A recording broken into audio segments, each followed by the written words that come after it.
So let's solve this linear system using the substitution method. I've already gone ahead and called this equation equation 1 and this one equation 2. Let's start by isolating for x in equation 1. X minus y equals 9. And to isolate x, we're going to add y to both sides.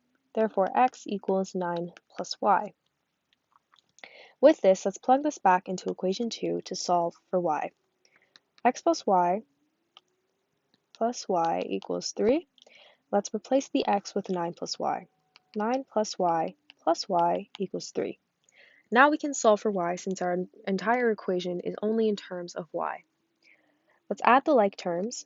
9 plus 2y equals 3, and isolate for y.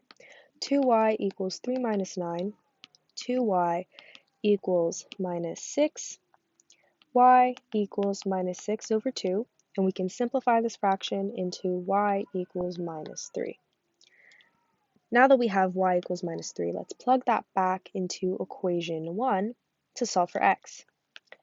X minus y equals 9, and instead of y, we're going to plug in minus 3.